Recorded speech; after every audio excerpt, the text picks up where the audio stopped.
it doesn't feel as big as WrestleMania is supposed to feel right now. Yeah, because we're missing AJ Styles. Typically, AJ Styles, you slot him in, or you slot in Randy. You can give those guys a star power, and we're kind of wasted Seth on a Logan Paul match. So I'm just like, the hell, man. that, I was just about to ask you about that. How did you like as time goes by? Though I know they can have a really good match, and I know they're going to probably tear the house down. It just seems like Seth Rollins should be a part of something bigger. Like Oh yeah. Logan Paul, he could face, he should have faced like John Cena or something like that. It would have made more Mhm. sense to me, especially it's in Hollywood. Logan Paul and John Cena, that would have been great. But Logan Paul facing Seth Rollins, even though I know it's going to be a great match, Seth Rollins is in his prime, and Seth Rollins is one of the best right now. So it's like he should be in something bigger than facing Logan Paul right now. It just seemed like this. I don't know. The booking so far just seems a little off for me.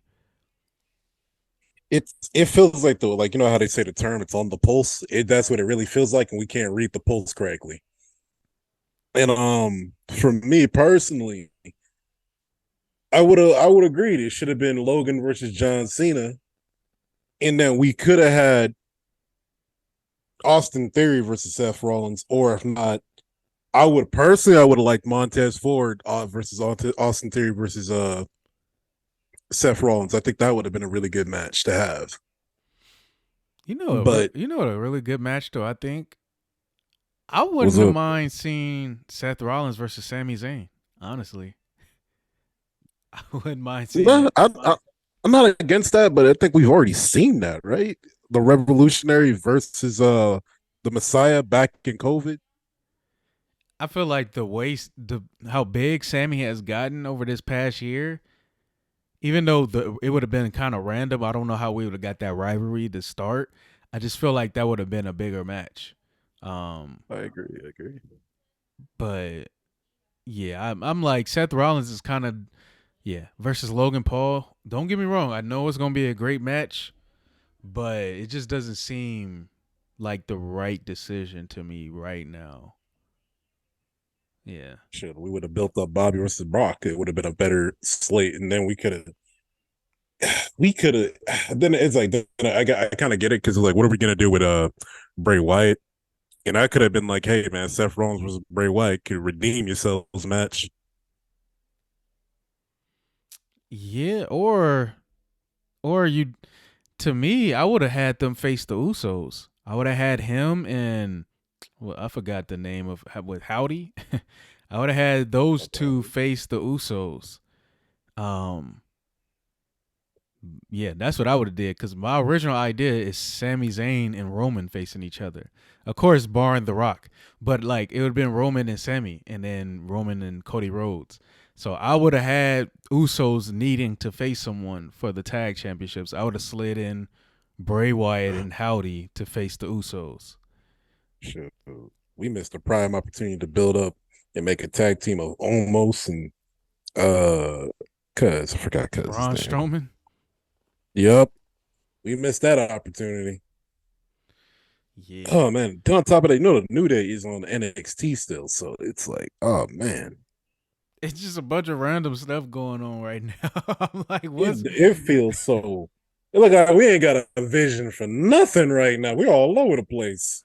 and At then least we know that the women's division is a little bit more straightforward because at least we know Oscar versus Bianca is gonna happen because Oscar won the Elimination Chamber, and we also do know Rhea Ripley is gonna take on Charlotte. At least we know those are set in stone, and people are gonna want to see those matches. I want to see those matches. yeah, I actually do want to see those matches too. That's why I get why. I mean, I kind of understand why you make Becky and Lita tag champions because it's like Becky and Bailey are two stars right now, and it's like they're not in the championship matches, so you kind of gotta still put them in something that would still attract people. So then you probably what's probably gonna happen is Becky Lynch and Lita are going to defend the titles against Bailey and then someone from Damage Control or something like that, so they could still have a match that can Oh yeah, yeah WrestleMania because they're still stars. So I don't know. It just seems like a bunch of random stuff. And then even to this, like we didn't talk a little bit about Elimination Chamber, but Montez Ford, he looks like he should be a solo wrestler. Like to me, it's like he had one of the best performances in that Elimination Chamber match for the United States title. And then right after, we just put him back with the Street Profits. Like, it just seems like some random stuff happening to me. I'm like, Montez Ford is clearly a star in the making. I'm like, when are they gonna roll with that? Roll with him being You know, a it's single, competitor. what's crazy is that from The Rock to like I want to say a couple of WWE legends all been saying like Montez Ford is that guy, and then he's kind of proven that time and time again because we seen him on pay-per-view after pay-per-view where he's really the highlight. And every time I do tell people about the Street Profits, they always be like Montez Ford is that guy. He got the best frog splash in the business. I'm like, yeah, I've been telling y'all this for years, and it's a matter of time, but it's like, what do you do? Do you Marty Jannetty, D'Angelo Hawkins, and hope for the best, or do we turn them heel and just have them start running amok? I don't know. That's the tough part because D'Angelo. I mean, yeah. I mean, that's the sad part. That's the sad part about stars, though. Like when someone is in a tag team, but he clearly stands out, like Montez Ford. It's like, what do you do with the partner? What do you do with D'Angelo Dawkins? I'm like, I don't know what to do with him, honestly. Like, I don't know. I mean, I guess what I mean to me, just not thinking about it too much, but just doing like a quick fix is I'll bring back the Hurt Business and throw him in the Hurt Business or something like that. Um, but yeah, I mean, at the end of the day, Montez Ford is a star, and he clearly showed it in the Elimination Chamber match. And it's just like, when are they gonna run with that? And then it's like, who's gonna face Austin Theory for the United States title? Like, I know it's rumored that John Cena is supposed to face him, but to me, I don't understand why that would happen. Like, because are we gonna have John Cena face him for the United States title? It's like, I don't. It's just weird. It's and we know John's not going to win it because John is already slated for like three movies coming up next in a couple coming months. Actually, as I think about it, so he can't risk getting hurt in a match, kind of or hold on to the belt for that long. Hey, with these matches, don't make no sense. So, hey, man, I hope Triple H got a plan because this is looking rough right now, man.